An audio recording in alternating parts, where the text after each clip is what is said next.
I saw this interview of Obama, and the first thing that I noticed is that the guy is not happy with his bag. He should be happy with his wife, with all the speeches that he gets invited to, with all that he gets from those speeches, which is quite some mola. And but the problem is that I see him when he talks, like there's this bitterness and I don't know, anger and so much stuff in terms of body language. And then he was in this interview and he's really frustrated that Trump completely obliterated his work as president, according to Obama. What was Obama's work again? And Obama now has to watch the world realize that a real president can accomplish. Everyone on the planet is realizing just how pathetic Obama and Biden were, or I would say really were. Let's watch these clips because, well, you're going to realize that his words and the way that he speaks are perfectly aligned with the bitterness that his body language, like being like, like in the corner. Relegated to the corner. Maybe that's something that he does at home.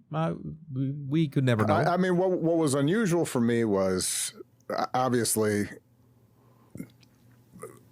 a lot of what I represented. Yeah. A lot of what Michelle and I had tried to project, the values, our thinking about America. Uh-huh.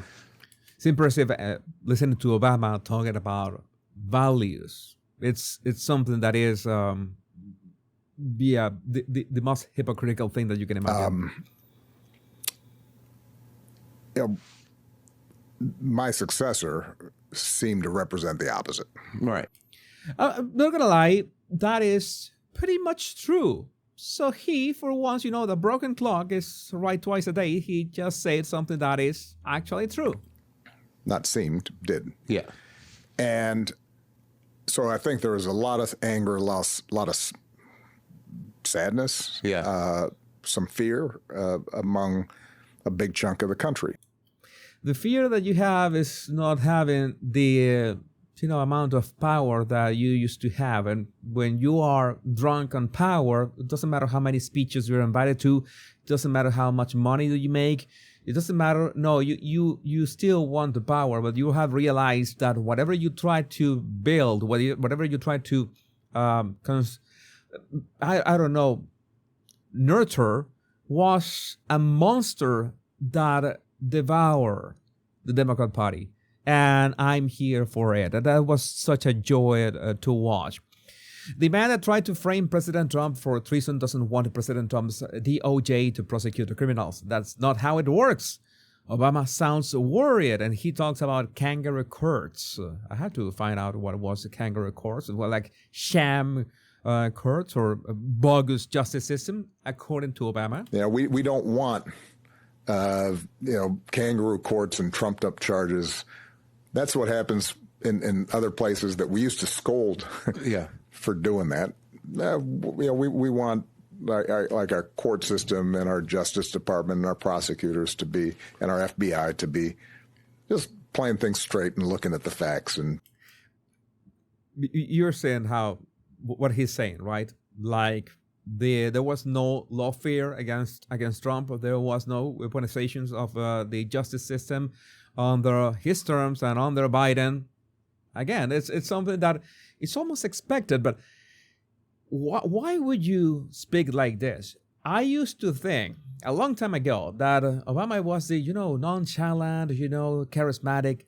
But if you have charisma, you have to, if you genuinely have it, you project it at in every way. And I really don't see it. I see none of it. Was that a mirage?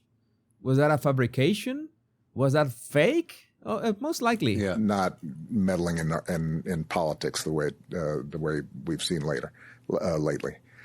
And I think if enough people start not just being in a fetal position, but also not worrying about it and detached from it, but being vigilant, but also saying, you know what? Enough of this shit. We can stand up to this. Yeah. We can call it like we see it. Yeah. At least he's not calling, for violence like so many other politicians are doing. I give him that. The moment he says we have to make a stand, oh no, just let's call this for what it is, and he makes this long pause. I'm gonna repeat this. These words, and then you're gonna notice the pause after that. Yeah, we can call it like we see it. Yeah. We need people. What happened to how eloquent and articulate that he was? I don't know. So many books I remember how it was this amazing statesman and his speeches and everything. All that was a fabrication. People who have whatever platforms they have to be able to say, no, that's not who we are, and to be willing to get attacked on X by whoever for doing that. And it's not easy. Yeah, because sometimes you fear for your life. Yeah, and oh, he fears for his life. Oh, how cute. Barack Obama slams President Trump for deploying masked ICE agents to deport illegal immigrants, saying that's not our idea of America. He says the use of armed men patrolling the streets and warrants against kangaroo courts targeting political opponents. I think that it's I think that that's not who we are. This part we haven't heard this part. That's not our idea of America. We don't want masked, folks with rifles and machine guns patrolling our streets. Yeah. We want cops on the beat who know the neighborhood and the kids around and you notice, right, the way that he speaks. I mean, English is my second language, and I'm right now, even with I can stutter at times, I can make mistakes at times. English makes no damn sense. I am having a more flowing, speech like him. He's stuttering, he's stumbling. What is going on? Isn't this like his dominion, his realm, the thing that he has been doing for decades, and he speaks like this? That's how we keep the peace around here. We don't want. Okay, we already heard this part, but I find it funny. Of course, you know that Obama and Biden did it on purpose, like make sure to open the gates so all these illegal migrants enter the country, to make sure that they never lost an election again. I have explained that so many times, both on not on this channel. This channel is rather new, but in my Body Language Guy channel. I remember that this is not the Body Language Guy. You're not watching the Body Language Guy. You're watching the Power Pundit right now, my political commentary channel. So make sure to like and subscribe, maybe to avoid that confusion. But that's the thing. You know that they did this on purpose, and saying, "Oh, we don't want ICE. We don't want masked folks with the rifles patrolling the streets." And you know that is hypocritical, right? But then you have maybe your family and friends are saying the same. Oh, ICE is doing this. That is horrific what they are doing. Okay, but that is like saying that you don't like the way your antibiotics are working. Because antibiotics essentially, they help you with an infection, but they essentially wreck your immune system. But if you don't want it to wreck your immune system, maybe you shouldn't have had the infection in the first place. So if you have an infection, you have to use antibiotics because, well, it can get really worse. So it's not like you're not going to use antibiotics if you don't need it. You wouldn't use ICE in this case if it was not needed. Of course, we know that Obama has been hypocrite about that. That is, I'm telling you, for anybody else and say, but that is not maybe that is not the way. It has to be a way. I found it baffling that, for example, I'm going to mention her, Marjorie Taylor Greene, that she was pushing for mass deportation so many times. She wanted the big, beautiful bill to push for mass deportations. She spoke herself with her own words. I should analyze that video, and which since she's in the construction business, they could, make an exception for construction businesses, like if there was not a huge conflict of interest. But again, the law should be the law in so many ways. And this is something that I was commenting on my X account a few days ago. I was being very clear about immigration, illegal immigration. There's legal immigration and there's illegal immigration.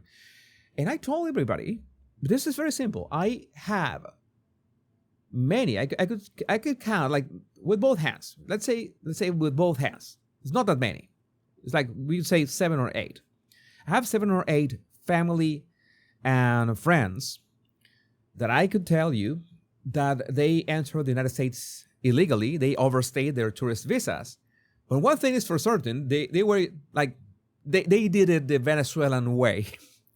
They entered the United States, they overstayed their visas, but the moment they overstayed their tourist visas, in the moment they set foot in U.S. soil, they made sure to start figuring out how to become a legal resident. And effectively, right now, they are U.S. citizens and law-abiding and tax-paying U.S. citizens. And I could vouch for them that they are good people. That they did, the illegal thing, yes. But I have to recognize, okay, you're gonna try to cheat the law. Don't get into trouble. It's so simple, right?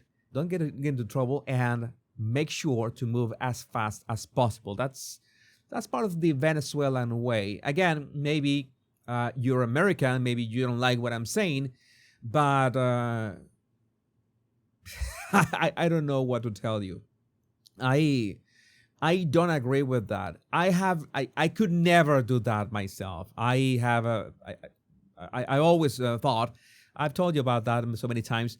Sometimes something that I never liked about Venezuela was being a low trust country, and I love a high trust country, but I understood that it's like an honor system. If you are living in a high trust society and you come from a low trust society, which Venezuela always was and still is. If any of my Venezuelan peers get offended, I don't care. It is still a low trust society, and you know it. If you are living in a high trust society, you behave as in a high trust society. Okay, you do everything in your power to make the best life for you and your family, but also make sure to respect and obey the laws of your host country, no matter how you enter. But that is, again, that could have never been my thing.